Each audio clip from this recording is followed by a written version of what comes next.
Hello my dear students.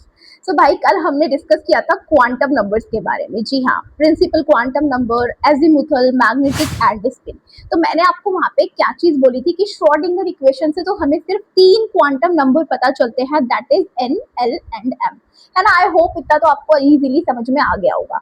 लेकिन बच्चे जो स्पिन क्वांटम नंबर है भाई, वो श्रोडिंगर इक्वेशन से नहीं डिराइव हुआ था, that was a different thing, है ना।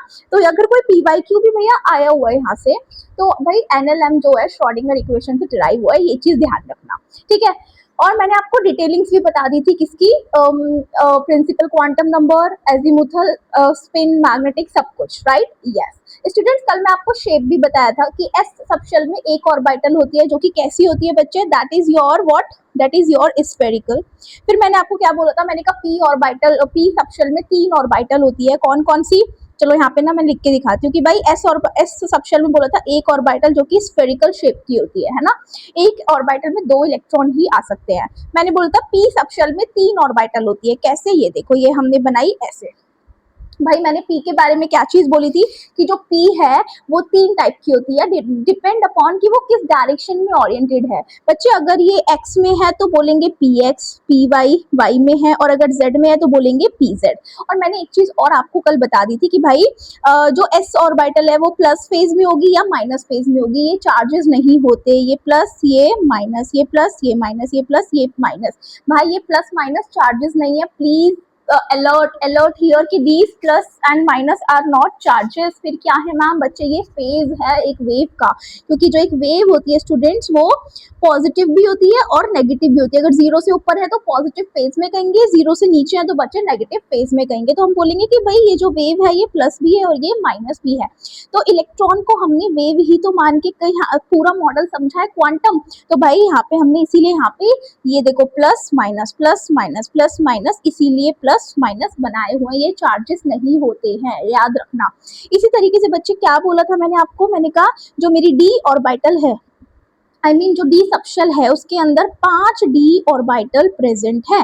कौन कौन सी बोली थी बताओ, d x y, d y z, d z x, d x square y square और d z square, right. Yes shapes भी बता दी थी सबकी, बोला था कि इसमें 3 एक्सियल होती है, राइट। चलो तो इतनी बात आई थिंक आपको क्लियर है, तो ये सारा मैं रब कर रही हूँ, ये ऑलरेडी हम लोग डिस्कस कर चुके हैं। अभी स्टूडेंट्स आज हम आगे बढ़ रहे हैं, और आज हम क्या पढ़ने वाले हैं भाई, ध्यान से सुन लो, दैट इज योर एनर्जीज। आज हम एनर्जीज वाले पार्ट पे आ रहे हैं। तो भाई एनर्जीज क्या है, देखिए मैंने बोला था कि पहले शेप्स पढ़ेंगे, फिर ऑर्बिटल्स की एनर्जीज भी पढ़ेंगे। तो देखिए हम बात करते हैं एनर्जी को भी हमने 2 पार्ट में बांटा। एक तो हम बात करेंगे हाइड्रोजन एटम की, है ना। हाइड्रोजन एटम मतलब एक इलेक्ट्रॉन है जिसमें, राइट। हाँ, तो ये खाली हाइड्रोजन एटम की ही बात कर रहे हैं। और एक है मल्टी इलेक्ट्रॉन स्पीशीज, किसमें, मल्टी इलेक्ट्रॉन स्पीशीज की बात करेंगे, है ना। तो ये 2 चीजों के बारे में हम बात करेंगे। तो स्टूडेंट सबसे पहले देखो, सबसे पहले मेरे पास in case of hydrogen atom जिसके पास एक इलेक्ट्रॉन है, तो बच्चे यहाँ पे ध्यान रखना कि हाइड्रोजन जो एटम है इसकी एनर्जी सिर्फ डिपेंड करती है किस पे, एन पे, ठीक है। प्लीज प्लीज प्लीज क्या बोला मैंने अभी याद करो, मेरे साथ अभी याद करो कि हाइड्रोजन एटम की जो एनर्जी है that only depends on N. और एन क्या होता है, principal quantum number. Hydrogen atom की एनर्जी सिर्फ एन पर डिपेंड करती है, और एन क्या होता है बच्चे, ये एन क्या है, प्रिंसिपल क्वांटम नंबर। याद रहेगी इतनी बात। हाँ, अभी देखो अगर बच्चे एन बढ़ा तो एनर्जी भी बढ़ जाती है, एन बढ़ा तो एनर्जी बढ़ जाएगी, एन बढ़ा तो एनर्जी बढ़ जाएगी, एन बढ़ा तो एनर्जी बढ़ जाएगी, है ना। यानी कि मैम जैसे आपने बोला कि भाई ये है n is equal to 1, n is equal to 2, n is equal to 3, ये आपकी n की वैल्यूज हैं। हाँ, तो जैसे जैसे n बढ़ता चलेगा तो मेरी जो एनर्जी है वो भी बढ़ती चली जाएगी। जी बच्चे बिल्कुल सही बात है। तो आप बिल्कुल ध्यान रखो कि हाइड्रोजन एटम के लिए देखो, जैसे मैं 1s और 2s की बात करूं, जैसे suppose I am talking about 1s and 2s, तो बताओ n किसका ज्यादा है, ये n, ये क्या रिप्रेजेंट कर रहा है, n को, ये भी n को, तो n किसका ज्यादा है, इसका ज्यादा है, यानी इसकी एनर्जी भी ज्यादा होगी। तो इसका मतलब ये देखो कि 2s की एनर्जी स्टूडेंट्स ज्यादा होगी 1s से। लेकिन अब 2s जो सेकंड सबशेल होता है, एक बात और मैं आपको यहाँ पे बता दूं कि भाई जो आपका सेकंड जो प्रिंसिपल क्वांटम नंबर है, इसमें आपको 2s और 2p मिलेगा। ये हम लास्ट क्लास में डिस्कस कर चुके हैं, बस मैं एक बार रिवाइज करा रही हूँ, है ना। 1 का भी, चलो 1 का भी बताओ, तो 1 में सिर्फ 1s मिलता है, और 3 में बता दो 3s 3p और 3d मिलता है। ये सब बता चुकी हूँ ना, है ना। इसमें बताओ 4s 4p 4d और 4f, एंड इसी तरीके से 5 to 6 n is equal to 5 पे भी आप पता कर सकते हो। तो भाई जब 2 है तो 2 के कॉरस्पॉन्डिंग 2s और 2p मिलेंगे। बच्चे जब n सेम है तो एनर्जी भी सेम हो जाएगी, but for hydrogen atom multi electron species के लिए ये सारा केस अलग है। ये मैं आपको बताऊंगी, समझाऊंगी थोड़ी देर के अंदर। पहले इतना समझो कि हाइड्रोजन एटम के लिए 2s बराबर 2p हो जाएगा। फिर देखो n बड़ा 3 जो है 2 से बड़ा है, इसीलिए इसकी एनर्जी बढ़ गई। लेकिन 3s 3p और 3d की एनर्जी सेम है। भाई ये गलत लिखा हुआ है यहाँ पे, एक सेकेंड यार, ये हट क्यों नहीं रहा।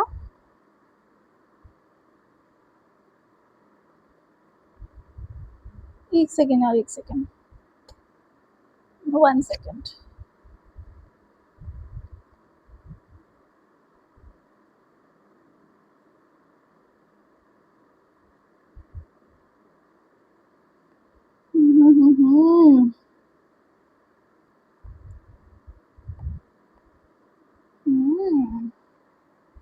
ओके बच्चे, तो चलो ये ना यार हट नहीं रहा है, मैं इसको ग्रीन से ही टाइप कर देती हूँ।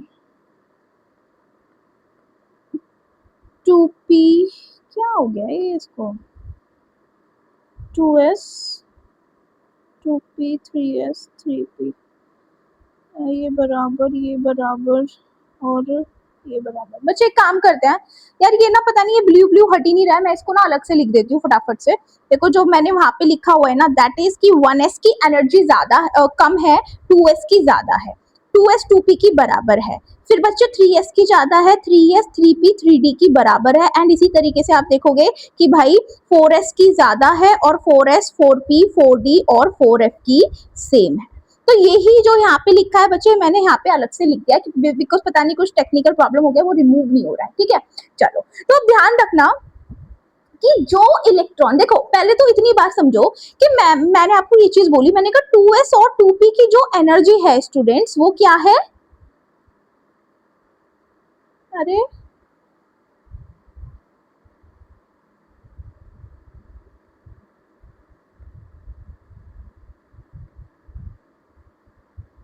फिर से वो हट ही नहीं रहा है, आज क्या हो गया इसको। हट गया हट गया हट गया हट गया हट गया हट गया। हाँ, तो व्हाट आई वाज सेइंग कि 2s और 2p की एनर्जी बच्चे सेम है। क्या बोला मैंने कि 2s और 2p की एनर्जी सेम है। स्टूडेंट्स अगर 2s और 2p की एनर्जी सेम है तो भाई अब यहाँ से एक चीज समझने वाली बात है, एंड दैट इज व्हाट कि इसके अंदर 2s और 2p के अंदर जो इलेक्ट्रॉन भी प्रेजेंट होगा उनकी एनर्जी भी सेम होगी। तो यहाँ से बस इतनी बात समझनी है आपको। तो मतलब कि the electron has same energy when it is present in 2s and 2p orbital, right. Yes, the orbitals have same energy are called degenerate orbitals. हाँ, तो कल की क्लास में मैंने आपको बोला था कि डीजेनरेट का कुछ नाम छेड़ा था, बट बोला था कि अगली क्लास में समझ में आएगा, तो आज सुनो। तो स्टूडेंट देखो 2s और 2p की एनर्जी सेम है ना। इसी तरीके से 3s और 3p की एनर्जी सेम है, और 3d की। इसी तरीके से 4s 4p 4d 4f की एनर्जी सेम है। तो बच्चे ये जो एनर्जी सेम है ना जिन ऑर्बिटल्स की, इनको हमने एक नया नाम दिया, और बच्चे हमने इनको क्या नाम दिया, डीजेनरेट ऑर्बिटल्स। याद रहेगा, बहुत इंपॉर्टेंट है।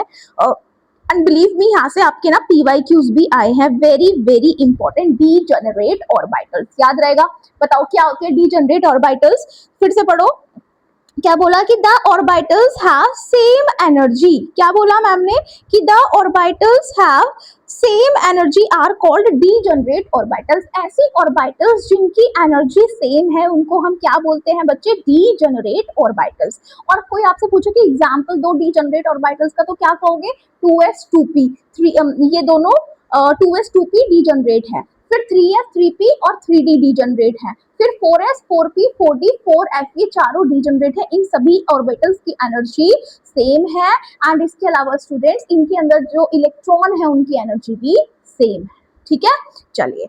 अब मैं आपको एक बात बताऊं, जैसे इन्होंने ना हाइड्रोजन एटम के रिस्पेक्ट में हमको ये बात समझाई हुई है कि हाइड्रोजन एटम के लिए बच्चे ये देखो कि 1s की एनर्जी कम होगी, हाँ उससे किसकी ज्यादा होगी, 2s और 2p की बराबर होगी, क्योंकि ये क्या है मेरी डीजेनरेट ऑर्बिटल्स। देखो ध्यान से सुनो, मैं यहाँ ना लिख देती हूँ कि ये दोनों क्या है बच्चे, मेरी डीजेनरेट ऑर्बिटल्स, है ना।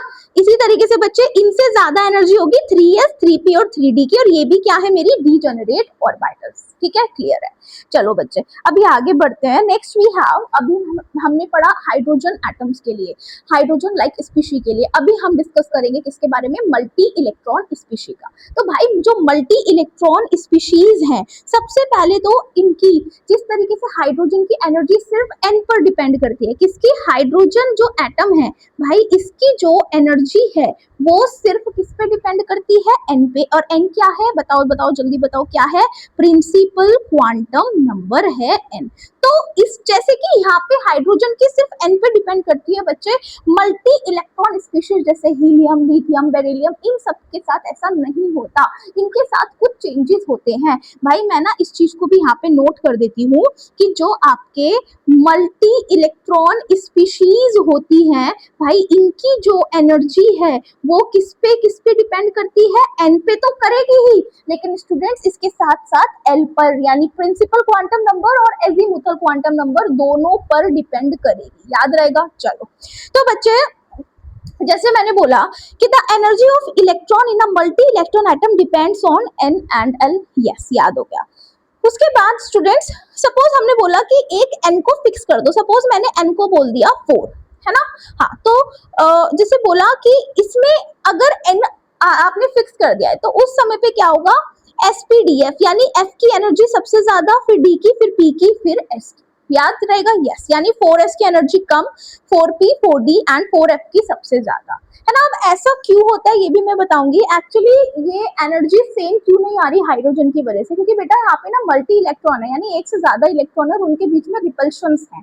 रिपल्शंस होने के कारण एनर्जी, एक एनर्जी बैरियर क्रिएट हो रहा है, हर किसी की सेम नहीं है। जैसे कि हाइड्रोजन के अंदर ये 1s था, ये 2s 2p, हाँ 2s और 2p थे, ये 2s और ये तीनों 2p थे। इसी तरीके से 3s 3p और 3d थे, 3d में 5 होती है। लेकिन बच्चे यहाँ पे ऐसा कुछ भी नहीं है, यहाँ पे तो 3s और 3p में ही एनर्जी बदल गई कि जैसे भाई आप देखो, जैसे यहाँ पे आप एक चीज समझो, ये देखो 2s है, 2p के 3 होते हैं, 2px py pz, तो भाई 2p और 2s के 2p और 2s की ही एनर्जी सेम अब नहीं है। अब 2s के नीचे है तो 2p की ऊपर चली जा रही है एनर्जी, कुछ ऐसा सा यहाँ पे हो रहा है ना। अभी मैं बताऊंगी ये चीज भी, अभी आप ज्यादा लोड मत लो, धीरे धीरे स्टेप वाइज समझेंगे। पहले बताओ इतनी चीज क्लियर है कि नहीं आपको, है ना। हाँ चलो तो भाई अब एक मैथमेटिकल तरीका है कि इसके पीछे ऐसा क्यों होता है। तो भाई यहाँ पे एक कॉन्सेप्ट लगता है, मैं आपको ना वो बता रही हूँ। देखो एक कॉन्सेप्ट है shielding and penetration power, penetration power. बच्चे ये जो किसका रीजन बता रही हूँ कि ये जो डिफरेंट एनर्जीज आ रही हैं, ये जो अलग अलग एनर्जी आ रही है, जैसे कि अगर मैं बोलूं कि भाई अगर आप हाइड्रोजन एटम की बात करते हैं तो ये जो 4s 4p 4d 4f है, इन चारों के बराबर आती है। लेकिन अभी क्योंकि आप मल्टी इलेक्ट्रॉन स्पीशीज की बात कर रहे हो तो भाई अब यहाँ पे क्या हो रहा है कि 4f की ज्यादा है, फिर 4d की, फिर 4p की और फिर 4f की है। तो बच्चे ऐसा क्यों हुआ, ये जो आपका एनर्जी में डिफरेंस आया क्यों हुआ है स्टूडेंट्स, ये आया है शील्डिंग पेनिट्रेशन पावर के कारण। अब ये शील्डिंग और पेनिट्रेशन पावर है क्या, अब ये मैं आपको आज स्ट्रक्चर ऑफ एटम इस लेक्चर में नहीं डिटेल में बताऊंगी, बस थोड़ी सी हिंट दूंगी, क्योंकि इसको अपन जो पढ़ेंगे ना, हम पढ़ते हैं एक हमारा चैप्टर है, क्या नाम है बताओ, periodic properties, classification of elements वाले चैप्टर में हम इसको डिटेल में पढ़ेंगे, ठीक है। तो इसीलिए ये जो शील्डिंग पेनिट्रेशन पावर है अभी नहीं बताऊंगी, क्योंकि ये पार्ट है उस चैप्टर का, वहां पे 1 घंटे का लेक्चर होगा इसको समझाने के लिए, तब पता चलेगा कि क्यों एनर्जी गैप्स क्रिएट हो जा रहे हैं, क्यों 3s 3p 3d की सेम एनर्जी नहीं है मल्टी इलेक्ट्रॉन में, क्यों वो स्प्लिट हो जा रही है एनर्जी, ठीक है। चलो फिलहाल आपको याद रखना है कि जब मैंने इसको मैथमेटिकली करने का, सॉल्व करने का ट्राई किया, तो मैंने ना ये कंक्लूजन निकाला, और आपको भी इस चैप्टर के लिए ये ध्यान रखना है, इससे हर सवाल लग जाएगा। क्या बोला मैंने कि जब n प्लस एल की वैल्यू कम होगी तो उस केस में एनर्जी भी कम होगी इलेक्ट्रॉन या ऑर्बिटल की। बस इतना ध्यान रखो, अगर इतना ध्यान है तो आपका ये चैप्टर परफेक्ट हो जाना है। कोई आपको, आप इस शील्डिंग और पेनिट्रेशन के कारण तो नहीं हटोगे, जो कि पीरियोडिक प्रॉपर्टीज में मैं आपको समझाऊंगी। ठीक है, प्लीज यार ये वाला पॉइंट्स ध्यान रख लेना कि जिसकी n प्लस एन की वैल्यू कम होगी, जिस ऑर्बिटल की, उसकी एनर्जी भी कम होगी। ठीक है, हाँ चलो अब एक बात और मैं आपको बताती हूँ, ध्यान में रखना। क्या बोलता है कि energies of the orbitals in the same subshell decrease with increase in the atomic number. ठीक है, हाँ क्या बोल रहा है ये कि जो आपकी एनर्जी है ऑर्बिटल की सेम सबशेल की, जैसे सपोज मैंने बात की है किसकी, हाइड्रोजन लिया है और लिथियम लिया है, मैंने हाइड्रोजन का लिया है 2s और लिथियम का भी लिया है 2s, है ना। हाँ तो बच्चे एक बात बताओ, अगर मैं इसका न्यूक्लियस पे चार्ज पूछूं हाइड्रोजन का, तो आप कितना कहोगे भाई बताओ। न्यूक्लियस पे चार्ज कितना होता है, Ze, है ना, प्लस Ze। Z कितना है हाइड्रोजन का 1, तो चार्ज कितना आ गया इसका E, प्लस E चार्ज है न्यूक्लियस पे। इसी तरीके से बच्चे लिथियम पे न्यूक्लियस पे चार्ज बताओ, तो लिथियम का जो आपका Z है वो कितना होता है 3, तो भाई कितना हो गया 3e, है ना, 3e चार्ज आ गया।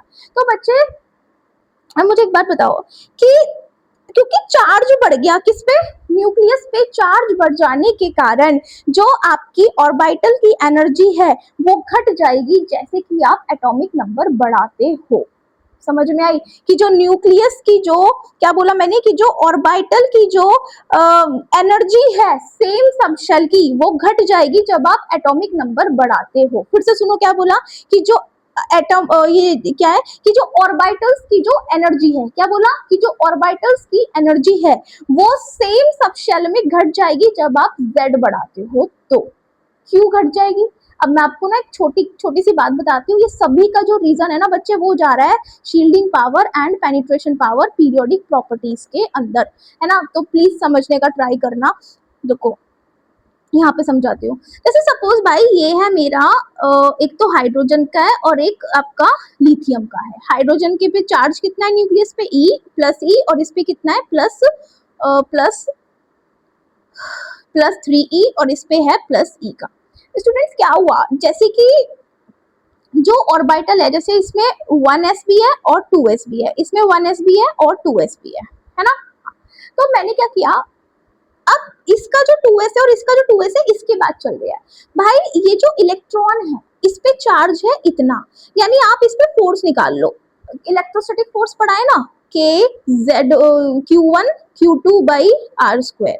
तो भाई K Q1 कितना है, इलेक्ट्रॉन पे इस पे तो है प्लस E और इलेक्ट्रॉन पे है E, है ना, और R स्क्वायर। तो भाई ये कितना हो गया K E square by R square. इसी तरीके से बच्चे फोर्स इस पे निकाल लो, K Q1 Q2 अपॉन में R स्क्वायर। तो K Q1 कितना है 3E और Q ये तो R स्क्वायर। तो भाई आप देखोगे 3 3E square by R square.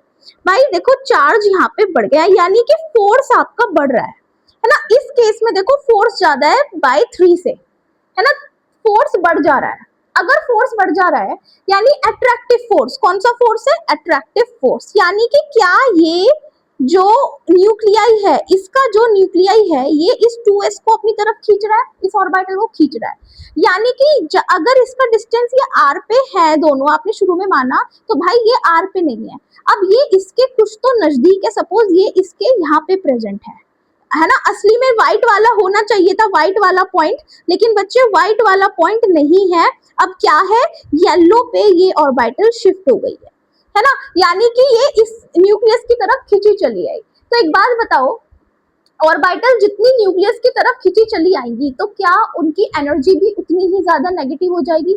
देखो ये ध्यान रखो कि जितनी पास ऑर्बिटल न्यूक्लियस की तरफ होगी उतनी ही एनर्जी हो, उतनी ही ज्यादा एनर्जी, उतनी ही ज्यादा नेगेटिव एनर्जी होगी, है ना, कि जितनी पास नियर, जितना नियर होगी क्या ऑर्बिटल, तो एनर्जी भी उस समय पे मोर नेगेटिव होगी, है ना।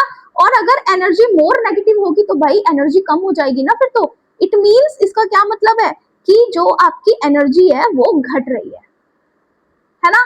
तो भाई मैंने पूरा एक्सप्लेन कर दिया कि एक बात बताओ, अगर एटॉमिक नंबर बढ़ाया, देखो इसका एटॉमिक नंबर 1 था, इसका 3 था, तो एटॉमिक नंबर बढ़ाने पर क्या ऑर्बिटल की एनर्जी है वो घट रही है?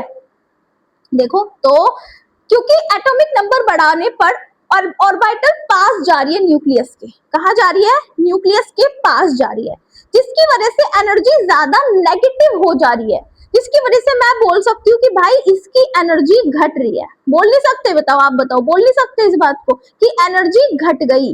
तो यही तो एनसीईआरटी ने इतना प्यारा पॉइंट आपको लिख के दिया और कितना कंफ्यूजिंग कर दिया इन लोगों ने आपके लिए। देखो कि energies of the orbital in the same subshell decreases with increase in the atomic number.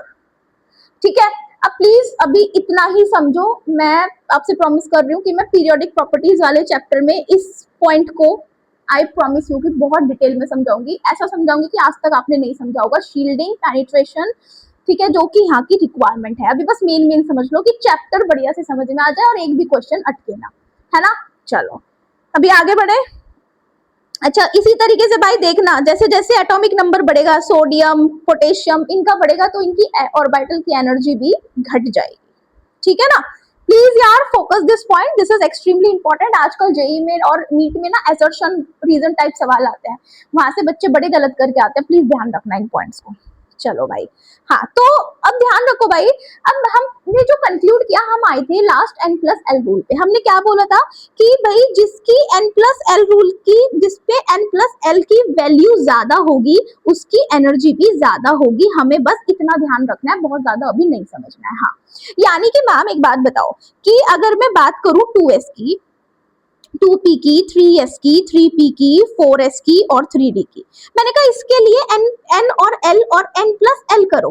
मैंने कहा n बताओ 2s के लिए कितना है, तो आपने बोला मैम n है 2, इसके लिए भी 2 है, इसके लिए 3 है, इसके लिए 3 है, इसके लिए 4 है, इसके लिए 3 है। मैंने बोला l बताओ, तो क्या बोलोगे? l भाई s के कॉरेस्पॉन्डिंग याद कराया था ना पिछले लेक्चर में, 0 1 0 1 0 2।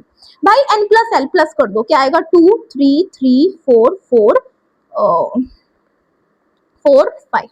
तो भाई जिसकी n प्लस एल की वैल्यू ज्यादा, उसके इसकी एनर्जी भी ज्यादा होगी। तो बताओ कि इसमें सबसे ज्यादा n प्लस एल की वैल्यू किसकी है? तो आप बोलोगे मैम 3d की। तो बच्चे देखो 3d की, अगर ये इधर एनर्जी है, ये एनर्जी की एक्सिस में दिखा रही हूँ, तो भाई आप देखो कि 3d सबसे ऊपर है कि नहीं? हाँ, फिर उसके बाद आप बोलो कि मैम 4s, तो देखो 4s ही है, उसकी एनर्जी उससे कम है। उसके बाद फिर से मैम नहीं, देखो हमारे अकॉर्डिंग हमें लगता है कि 4s, वो 4 दो जगह है, तो इन दोनों की एनर्जी सेम होनी चाहिए थी। बच्चे अब जब आप ऐसे फंस जाओ कि n प्लस एल की वैल्यू जब सेम आ जाए, तो स्टूडेंट्स उनकी एनर्जी सेम नहीं, बल्कि n पे फोकस करो, जिसका n ज्यादा उसकी फिर एनर्जी भी ज्यादा होगी। तो भाई देखो, हाँ मैंने एग्री किया, मैंने कहा देखो 4 और 4 आ गया, मैंने कहा अब n देखो किसका ज्यादा है, तो आप बोलोगे मैम 4 और 3 में 4 का ज्यादा, इसीलिए 4s की एनर्जी थोड़ी सी उससे कम होगी और 3p की फिर उससे और कम हो जाएगी। उसके बाद मैम जाएगा, देखो फिर से अपन फंस गए, कैसे फंस गए? देखो 3 दो जगह आ गए, तो भाई जिसका n ज्यादा उसकी एनर्जी ज्यादा, यानी कि 3s और 2p में 3 ज्यादा, तो भाई 3s की एनर्जी ज्यादा, 2p आ गया नीचे, और फिर n प्लस एल रूल के हिसाब से भाई 2 तो सबसे नीचे जाएगा ही। समझ में आया? तो इस तरीके से देखो ये एनर्जी गैप्स यहाँ पे क्रिएट हो गए, एनर्जी है ना इक्वल नहीं है। देखो एनर्जी गैप्स क्रिएट हो गए, किस वजह से क्रिएट हुआ है वो मैं आपको एक्सप्लेन कर चुकी हूँ, that is your shielding, penetration, shielding के कारण, है ना।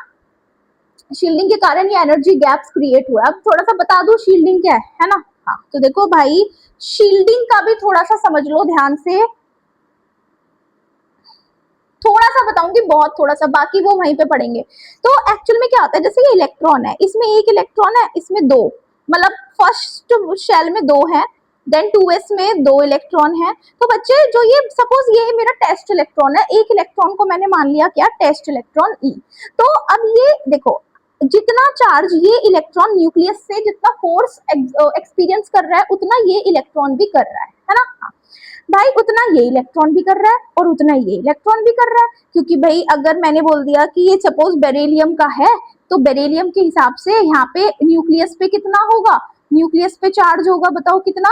4e का, और इलेक्ट्रॉन पे चार्ज कितना होता है? प्लस e का। तो आप देखोगे फोर्स कैसे निकालते हो? Q1 Q2 एंड के बी लगाओ अपॉन आर स्क्वायर, तो के 4e और e को रख दो तो क्या हो गया 4e² बाई आर स्क्वायर। तो देखो सबके हर इलेक्ट्रॉन पे इतना फोर्स एक्सपीरियंस होना चाहिए था बच्चे, बट ऐसा नहीं होता, ऐसा नहीं होता, इतना फोर्स हर इलेक्ट्रॉन एक्सपीरियंस नहीं करता है। उसका कारण ये है क्योंकि सपोज अगर मैं बात करूं, मैंने कहा ये मेरा टेस्ट इलेक्ट्रॉन है बच्चे, इसके बगल में ये भी इलेक्ट्रॉन है, इसके अंदर भी ये भी इलेक्ट्रॉन है, और इलेक्ट्रॉन इलेक्ट्रॉन पे जो चार्ज होता है ना दैट इज माई नेगेटिव। बच्चे नेगेटिव नेगेटिव एक दूसरे को रिपेल करते हैं, है ना।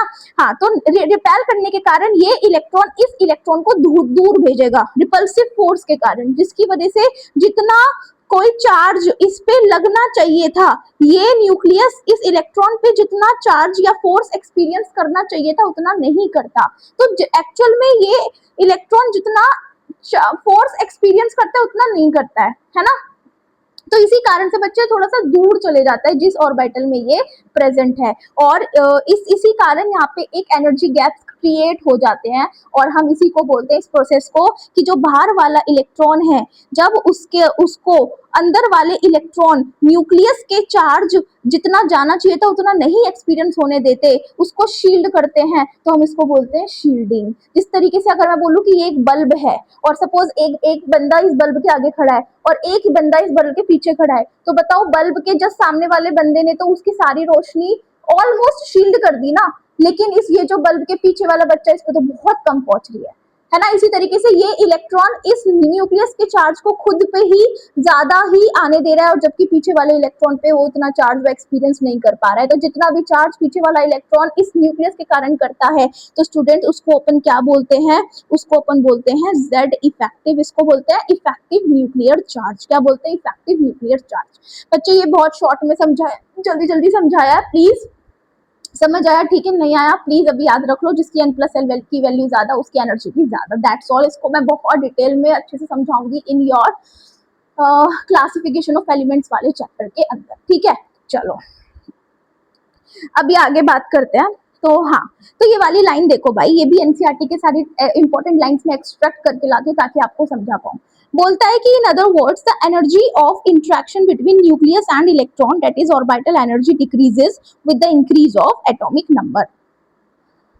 हाँ, तो बात तो सही है ना, ऑर्बिटल की एनर्जी घटेगी जैसे जैसे एटॉमिक नंबर बड़ा हो गई। तो अभी मैं समझा के आई हूँ लिथियम वाले केस में, वही तो लिखा है ये, ठीक है।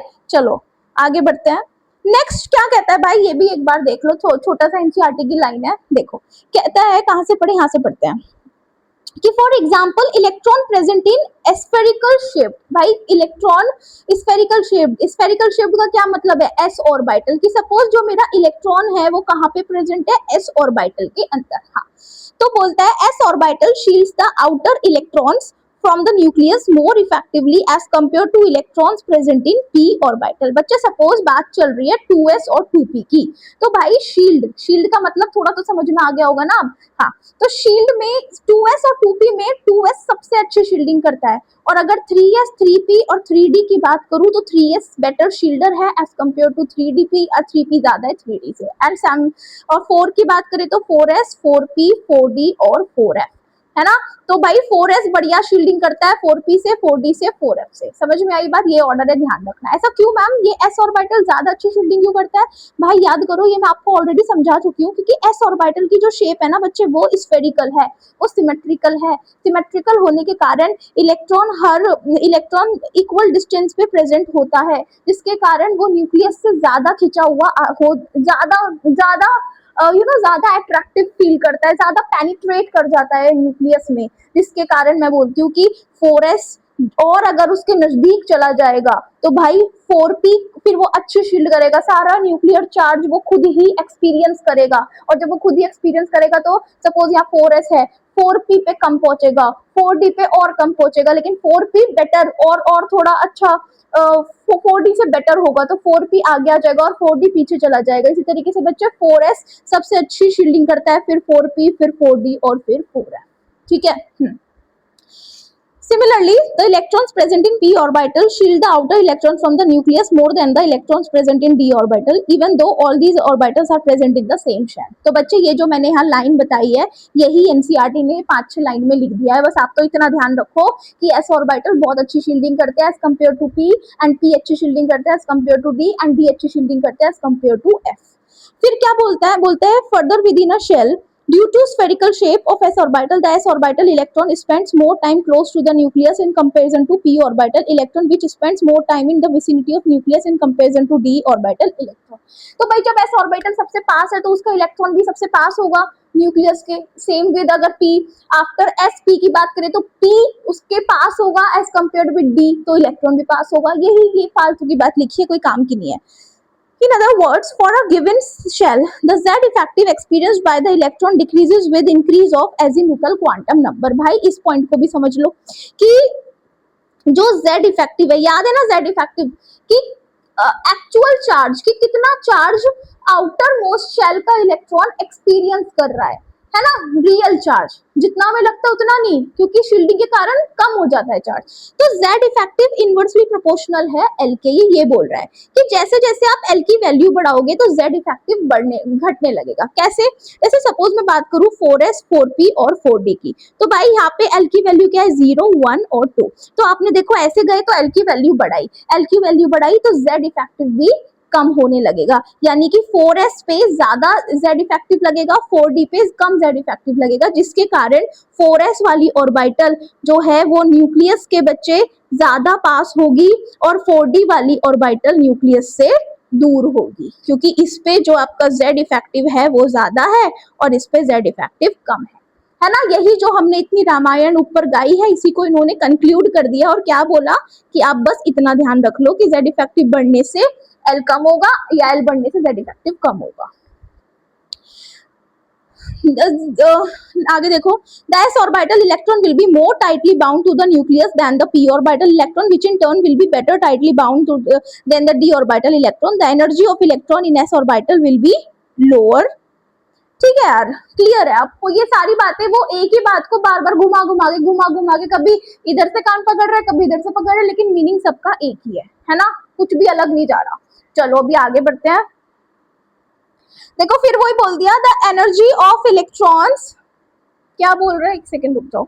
The energy of electron in s orbital will be lower than that of p orbital which will have less energy than that of d orbital electron and so on. भाई ये वाली लाइन सुन लो कि जो s ऑर्बिटल की energy, क्योंकि s orbital देखो अगर ये न्यूक्लियस है तो भाई s ऑर्बिटल अब इसके सबसे नजदीक है और p ऑर्बिटल थोड़ा सा दूर है, और बच्चे जो d ऑर्बिटल है, जो d ऑर्बिटल है वो और भी ज्यादा दूर हो गई है। क्या बनी है, ये d ऑर्बिटल और ज्यादा दूर है।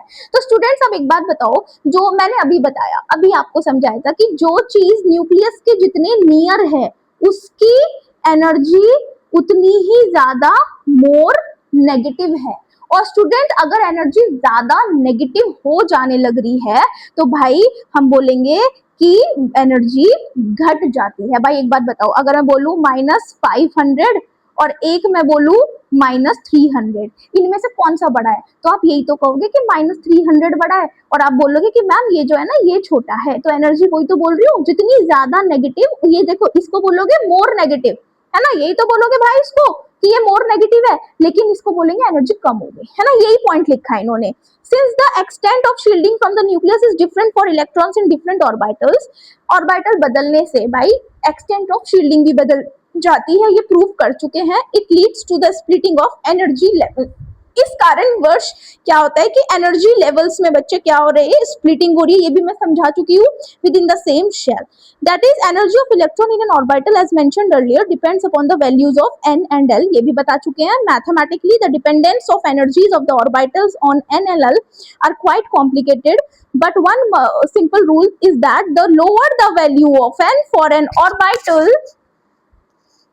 the lower is its energy। बस आप तो इतना ध्यान रख लो, if two orbitals have same value of n plus l, the orbital with lower value of n will have the lower energy। ये सब एक्सप्लेन कर चुकी हूँ, है ना। तो भाई ये जो सब मैं इधर ये समझाया, ऊपर जितना भी समझाया वो सारा था, वो डिटेल में आपको बहुत अच्छे से बाद में समझ में आएगा। अभी स्ट्रक्चर ऑफ एटम पे काम करना है, तो बस आप ये जो ब्लैक से है ना मेंशन्ड बोल्ड लाइन, इनको समझ लो, ठीक है। चलो शील्डिंग वगैरह समझ लो कि भाई 4s बढ़िया शील्डिंग करता है 4p से, 4p बढ़िया करता है 4d से, 4d बढ़िया करता है 4s से। आपका स्ट्रक्चर ऑफ एटम सॉर्टेड है इतने से, ठीक है। चलो हम ये आगे बढ़ते हैं। Now we are coming to filling of orbitals. देखो ऑर्बिटल्स कितनी होती है, कैसी शेप होती है, ये भी ये सब पढ़ लिया। अब पढ़ रहे हैं कि उन ऑर्बिटल्स में इलेक्ट्रॉन कैसे भरने हैं, ठीक है, कैसे भरने हैं। तो भाई ऑर्बिटल में इलेक्ट्रॉन भरने के लिए 3 लोग आए आगे। कौन 3 लोग थे? एक तो आया ऑफबो का प्रिंसिपल, है ना, इसके बाद पॉलिंग और हर्ट्ज रूल आए थे। तो भाई सबसे पहले मैं आपको पढ़ा रही हूँ क्या, ऑफबो का प्रिंसिपल। तो ऑफबो ने क्या चीज कही वो सीखो। ऑफबो सेड कि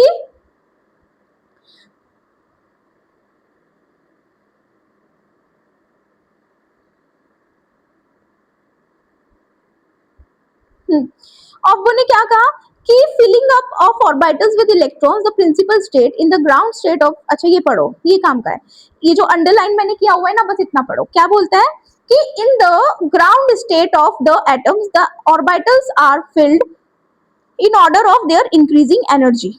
बस कि ग्राउंड स्टेट जो है एटम का, उसमें जो ऑर्बिटल्स भरोगे, ऑर्बिटल्स कैसे भरोगे भाई, ऑर्बिटल्स भरोगे, ऑर्बिटल्स फिल करने का तरीका है इंक्रीजिंग ऑर्डर में, ठीक है। अब मैंने आपको मल्टी इलेक्ट्रॉन के लिए बताया कि किस तरीके से स्प्लिटिंग ऑफ एनर्जी लेवल होते हैं। अब मैं आपको ना उनका ना एक ऑर्डर बता देती हूँ कि कौन सबसे ज्यादा एनर्जी है, फिर किसकी कम है, फिर उसी के अकॉर्डिंग इंक्रीजिंग एनर्जी ऑर्डर के अकॉर्डिंग आप इलेक्ट्रॉन फिल करते रहो। और एक ऑर्बिटल में 2 से ज्यादा इलेक्ट्रॉन नहीं आते हैं, ये भी बता चुकी हूँ कि एक ऑर्बिटल को अगर मैं ऐसे रिप्रेजेंट कर रही हूँ तो इसके अंदर 1 और 2 इलेक्ट्रॉन से ज्यादा नहीं आएंगे, मिनिमम 1 आएगा और मैक्सिमम 2 आएंगे, समझ गए। चलो तो बच्चे ये ध्यान रखो, एनसीईआरटी ने आपको जो दिया है, एक तो ये दिया है order of filling of orbitals, ये भी देख सकते हो कि ऐसे इस तरीके से इस ऑर्डर में ही लिखो अपने सारी ऑर्बिटल्स को, और फिर ऐसे ना एरो मारते चलो। देखो एरो के हिसाब से चलना है, किसके हिसाब से चलना है, एरो के हिसाब से। देखो पहले ये एरो आपका किधर है, इधर है, पहले इसकी है कम एनर्जी, फिर इसकी इसकी है एनर्जी बढ़ेगी, इंक्रीजिंग ऑर्डर बता रही हूँ।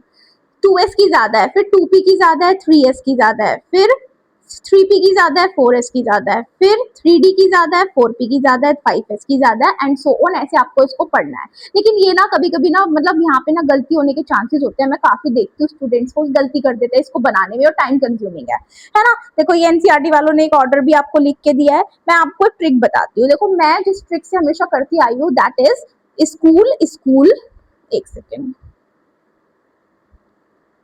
हाँ, तो भाई मेरी ट्रिक देख लो क्या है, school school public school public school Delhi public school Delhi public school, फिर से दिल्ली पब्लिक स्कूल।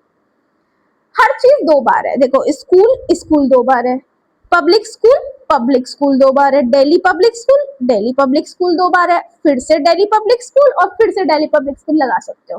अब कैसे लिखो, अब यहाँ पे लिखो एस कब से शुरू होता है, पहली बार 1 से, फिर नेक्स्ट 2s, p सबसे पहले कब शुरू होता है 2p, तो ये 3s, तो ये 3p, तो ये 4s, d सबसे पहले कब शुरू होता है 3d, तो ये 4p, तो ये 5s, 5d 4p 5p 5s 6s। अब f सबसे पहले कब शुरू होता है 4f पे, तो 6d और 6p और 7s। तो स्टूडेंट्स इस तरीके से ये क्या है आपका इंक्रीजिंग एनर्जी का ऑर्डर। ऐसे ही इलेक्ट्रॉन आपको फिल करने हैं। पहले इलेक्ट्रॉन जाएगा किसमें, पहले जाएगा 1s में, फिर जाएगा 2s में, फिर जाएगा 2p में, फिर जाएगा 3s में, फिर जाएगा 3p में, है ना। हाँ ठीक है, समझ गए बात को। चलो अब मैं आपको बताती हूँ पॉली एक्सक्लूजन प्रिंसिपल। तो भाई पॉली एक्सक्लूजन प्रिंसिपल भी बड़ा अच्छा सा था। इन्होंने क्या कहा था कि no 2 electrons in an atom can have the same set of 4 quantum number, कि मतलब किन्हीं 2 इलेक्ट्रॉन का 4 क्वांटम नंबर, कौन कौन से, n कौन कौन से? एन, एल, एम और एस, ये सेम नहीं हो सकते, है ना। अगर सपोज एन भी सेम है ना, एल भी सेम है और एम भी सेम है, लेकिन स्पिन तो अलग होगी। सपोज स्पिन तो भाई एक की प्लस इस तरीके से होगी प्लस हाफ, तो एक की माइनस हाफ होगी, बस इतना ध्यान रखो। सपोज कि कोई इलेक्ट्रॉन फोर्थ शेल में है, समझ गए, सपोज उसका एल क्या है, एल है मेरा 0, सपोज उसका एन क्या है 0, तो बताओ कौन सा इलेक्ट्रॉन है 4s, है ना। तो 4s में भाई 2 इलेक्ट्रॉन आएंगे, लेकिन स्पिन तो अलग होगी ना। तो किन्हीं no 2 electron in an atom can have the same set of 4 quantum number, important line ध्यान रखना। अब आगे बढ़ते हैं, only 2 electron may exist in the same orbital and these electron must have opposite spin, वही बात है, ठीक है। This means that the 2 electron can have same value of 3 quantum number NLM but have the opposite spin quantum number, ये भी सही बात है। अब बात करते हैं Hund's rule of maximum multiplicity की।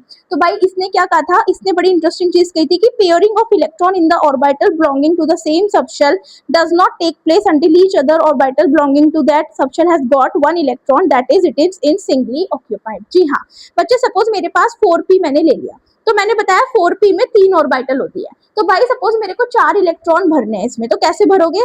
पहले एक ऑर्बिटल में एक, अब दूसरा इलेक्ट्रॉन इस ऑर्बिटल में नहीं आएगा, अगले में जाएगा, तीसरा अगले में जाएगा, तो चौथा है। अब आप उसको अब पेयरिंग करना अब आप शुरू कर सकते हो। क्या बोला मैंने? सपोज आपके पास 5d है, ये आपका है 5d, आपको 6 इलेक्ट्रॉन यहाँ पे भरने हैं, तो कैसे भरोगे? पहले सारी ऑर्बिटल में एक एक इलेक्ट्रॉन हो दे दो, 1 2 3 4 5, फिर पेयरिंग कर दो 6 7 8 9 10 जितने भी भरने हैं। तो पहले क्या बोल रहा है वो कि each orbital belonging to that subshell has gone 1 electron each, पहले सबको एक एक इलेक्ट्रॉन दो, फिर पेयरिंग करना शुरू कर दो, ठीक है। That is it is singly occupy, पहले सबको सिंगल सिंगल दो, फिर पेयरिंग शुरू कर दो, ठीक है ना। ओके बच्चे, सो अभी हम करते हैं कुछ क्वेश्चंस को, ठीक है। चलो तो देखो क्या बोल रहा है ये, जेई मेन 2026 में ये आपका क्वेश्चन आया था जनवरी शिफ्ट में, एंड इसने गिवन क्या क्या दिया है भाई, गिवन दिया है देख लो एक बार। देखो ए की वैल्यू ए पार्ट में दिया है एन बराबर 5, एम एल बराबर -1, और बी पार्ट में दिया है एन बराबर 3, एल बराबर 2, M L is equal to -1, M S is equal to +2। अब वो बोल रहा है कि ये बताओ कि maximum number of electrons in an atom that can have the quantum number as given in A and B respectively are, ठीक है।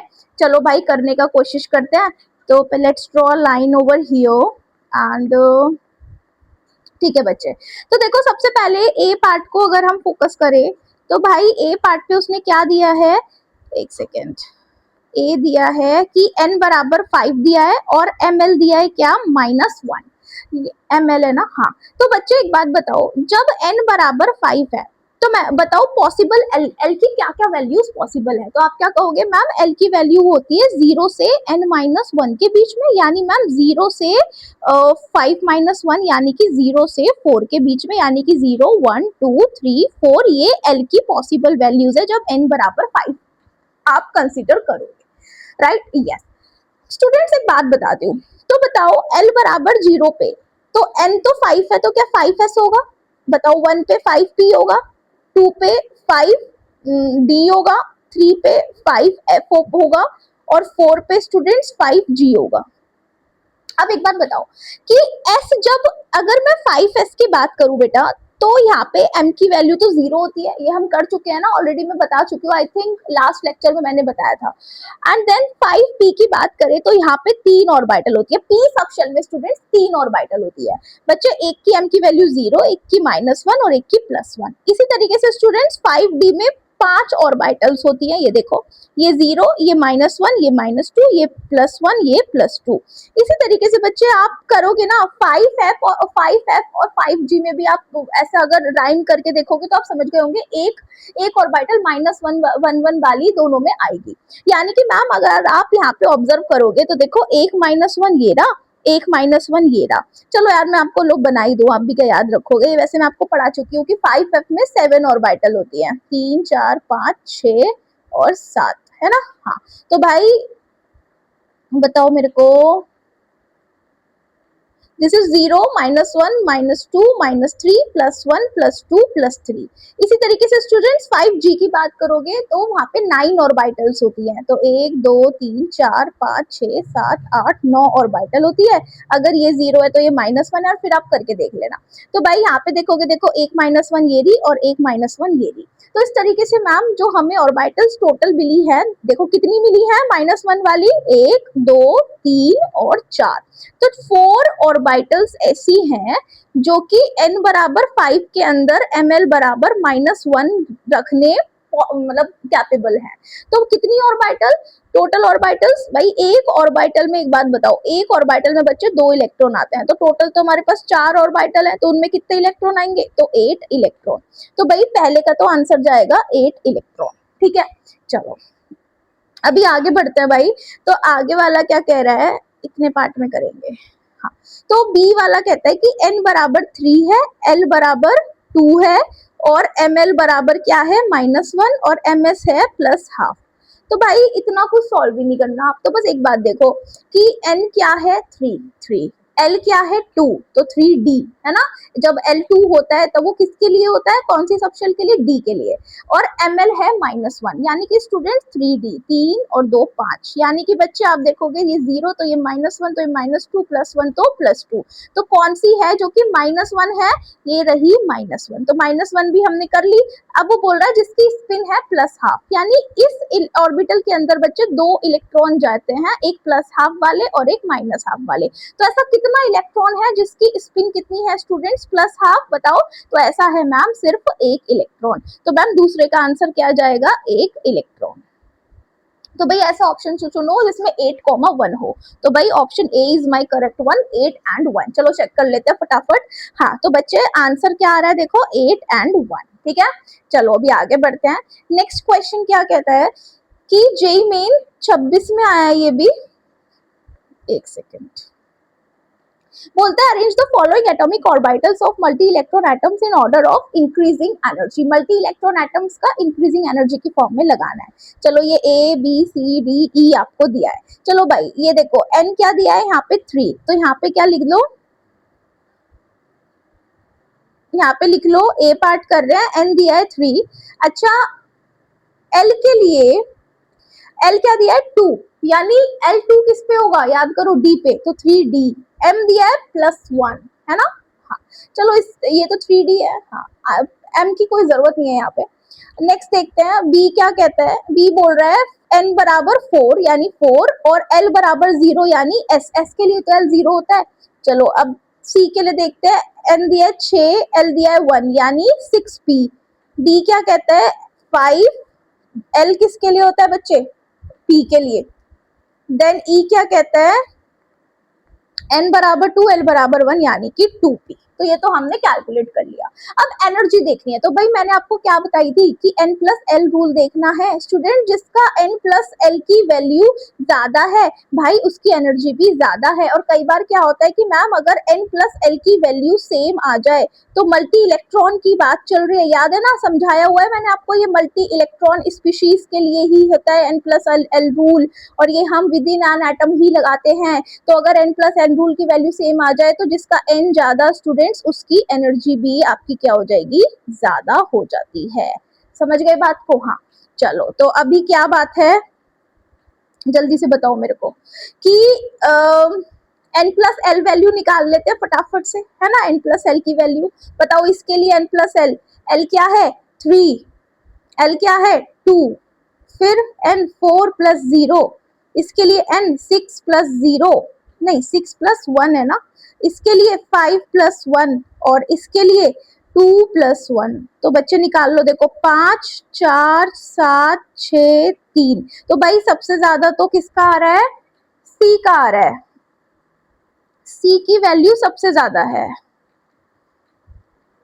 C की सबसे ज्यादा है। ठीक है, इंक्रीजिंग एनर्जी के ऑर्डर में लगाने ना। हाँ तो भाई देखो C की ही सबसे ज्यादा आ रही है। ठीक है, उसके बाद देखो, उसके बाद है D की। हाँ तो भाई D की देखो, एक देखो इधर देखो 7 6, तो D, C और D तो हट गई, D भी आ गया।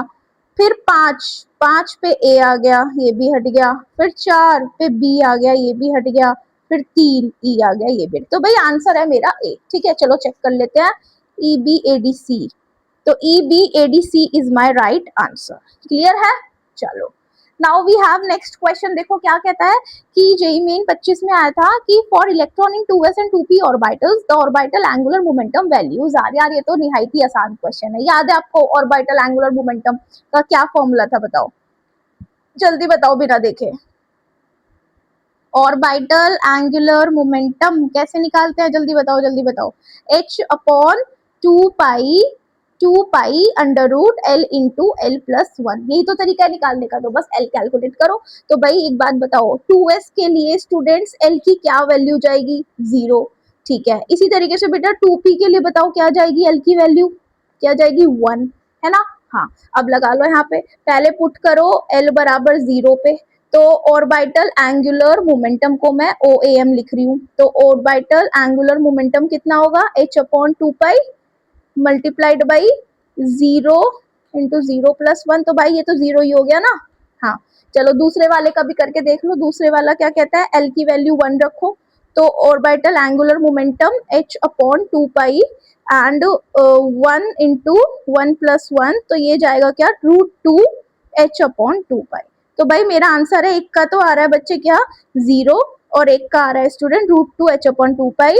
तो भाई देखो answer D is my correct. ठीक है, चलो चेक करते हैं आंसर क्या जा रहा है। हाँ, तो देखो एक का तो जा रहा है 0 और एक का √2 h अपॉन 2 पाई। क्लियर है? बहुत इजी सवाल आता है, बस एक बार समझ लो तो हो जाएंगे सारे के सारे सवाल। चलो क्या कि गिवन बिलो आर 2 स्टेटमेंट्स। कहता है कि स्टेटमेंट 1 है कि कोई spectral line will be observed for a 2px to 2py transition. दूसरा कहता है स्टेटमेंट 2 कि 2px 2py are degenerate orbital.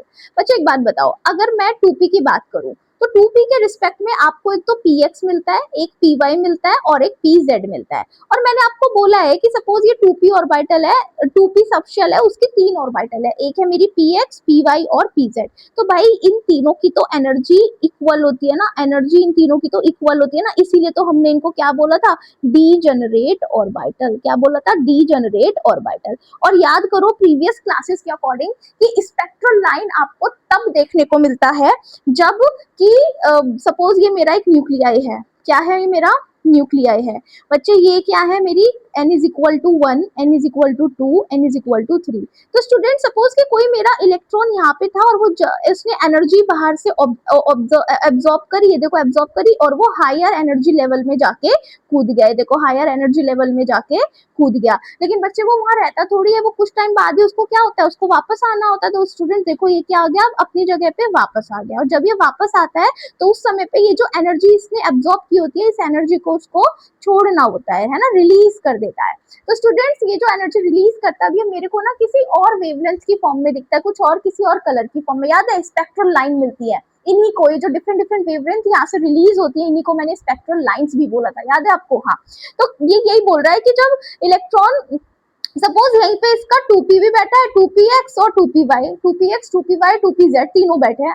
तो एक बात बताओ, क्या इलेक्ट्रॉन यहीं से क्या 2px से 2py का ट्रांजिशन कर सकता है? बिल्कुल भी नहीं कर सकता। क्यों? क्योंकि इलेक्ट्रॉन तो जब एक सेल से दूसरी सेल में जाता है तब ट्रांजिशन करता है, और जब वापस आ रहा होता है तभी उस एनर्जी को रिलीज कर रहा होता है। तो बच्चे ये तो गलत बात है इनकी बिल्कुल। अब ये बोल रहे हैं कि स्टेटमेंट 2 में कि क्योंकि 2px और 2py डीजनरेट ऑर्बिटल्स है। हाँ, तो बच्चे ये हमारी क्या है? डीजनरेट ऑर्बिटल्स हैं। तो भाई पहला स्टेटमेंट गलत है, दूसरा सही है। तो मेरा आंसर क्या जाएगा? सी, कि statement 1 is false but statement 2 is true. चलो चेक करते हैं कि 2px and 2py are degenerated orbitals, hence having equal energy, and therefore no spectral line will be observed for 2px and 2py transition। बच्चे वही है, सी he is the. हाँ बच्चे, तो नेक्स्ट क्वेश्चन देखो, ये आया था आपका जेई मेन 2024 में। बच्चे ये आया था अप्रैल शिफ्ट में। ये कहता है कि किसी भी एटम के अंदर जो टोटल नंबर ऑफ इलेक्ट्रॉन्स है हैविंग क्वांटम नंबर n बराबर 4 और ml। देखो अब उन्होंने ml कैसे लिखा है भाई? मोड बना के लिखा हुआ है ml। ध्यान से सुनो, ml का मोड दिया है 1 और n की वैल्यू दी है 4 और ms स्पिन की दी है कितनी? -12।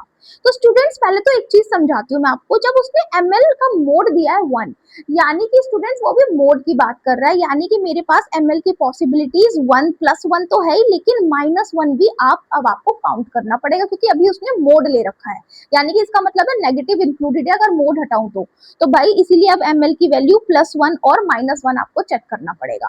ठीक है, यही एक ट्रिक था इस क्वेश्चन में जो मतलब आपको घुमा रहा था, बाकी बहुत आसान क्वेश्चन है। अब देखो सबसे पहले जब n की वैल्यू बच्चे 4 है तो l की पॉसिबल वैल्यूज क्या हो सकती है 0 से 3 तक, यानी 0 1 2 3। बच्चे अब अगर 0 है तो भाई 0 के कॉरस्पॉन्डिंग 4s बनेगा, 1 है तो 4p बनेगा, और 2 है तो क्या बनेगा 4d बनेगा, और 3 है तो क्या बनेगा 4f बनेगा। अब आपको याद है कि भाई s के लिए जो ml होता है दैट इज बराबर 0, है ना, जो s ऑर्बिटल होती है ना इसके लिए ml 0 होता है। इसी तरीके से बच्चे जो आपकी p ऑर्बिटल, उस p सबशेल में 3 ऑर्बिटल होती है, ये 0, ये +1 और ये -1। इसी तरीके से स्टूडेंट 4d की बात करें तो 5 ऑर्बिटल होती है, 0 +1 +2 -1 -2। इसी तरीके से बच्चे f की बात करें तो कितनी होती है 3 4 5 6 और 7 ऑर्बिटल्स होती है f सबशेल में। तो आप देखोगे 0 तो ये +1 +2 +3, तो ये -1 -2 -3। अब वो कह रहा है कि आपको ऐसा चुनना है जिसमें ml बराबर -1 और +1 आता हो। तो भाई अब आप ऐसी ऑर्बिटल चुन लो, तो भाई s को तो कैंसिल कर दो क्योंकि s में तो ml 0 है, लेकिन अब आप 4p में देखोगे तो +1 और -1, देखो 2 ऑर्बिटल्स हो गई। इसी तरीके से 4d में बात करोगे तो -1 और +1, 4f की बात करोगे तो -1 और +1। तो बच्चे टोटल कितनी ऑर्बिटल्स हो गई चेक करो, देखो 2 ऑर्बिटल्स ये रही, 2 ये रही और 2 ये रही, तो टोटल हो गई मेरी कितनी 6 ऑर्बिटल, है ना। अब भाई सपोज कि इनमें एक एक ऐसे कितने इलेक्ट्रॉन हैं इन 6 ऑर्बिटल में जिनका जो स्पिन है वो -½ है, तो भाई एक ऑर्बिटल के अंदर एक इलेक्ट्रॉन की स्पिन +½ है तो दूसरे की -½ है, यानी एक ऑर्बिटल के अंदर ऐसी एक ही पॉसिबिलिटी है जिस जो इलेक्ट्रॉन की जिसमें स्पिन -½ है। तो भाई 6 ऑर्बिटल है तो 6 ही इलेक्ट्रॉन ऐसी है जिनकी जो आपकी स्पिन है स्टूडेंट्स वो क्या है -½ तो भाई मेरा जो आंसर जाएगा वो बड़ा बड़ा लिख दो क्या 6 इज माय राइट आंसर। चलो चेक करते हैं। जी हाँ, तो बच्चे 6 is your right answer. I hope you understand it. चलो तो आई थिंक सवाल का कि किस टाइप के सवाल आते हैं वो भी आपको उस चीज की क्लैरिटी मिल गई होगी। भाई प्लीज रिवाइज कर लेना, बहुत जरूरी है। अगर रिवाइज नहीं किया तो ये सबसे इजीएस्ट पार्ट है, मुझे तो भाई बहुत इजी लगता है, और बच्चों का भी फीडबैक यही रहता है कि मैम इजी है, बस एक बार समझ में आ जाए। तो आप प्लीज समझ लेना क्यों ही अपने मार्क्स कटवा रहे हो +4, क्यों ही उससे दूर भाग रहे हो, है ना। बहुत सिंपल सवाल आएगा और आपसे डेफिनेटली हो जाएगा। एक्यूरेसी भी इन क्वेश्चंस की बहुत ज्यादा होती है कि आप सही करके आओ। ठीक है स्टूडेंट, चलो भाई रिवाइज कर लेना। बेस्ट ऑफ लक, बाय, खुश रहो, पढ़ते रहो, बाय बाय।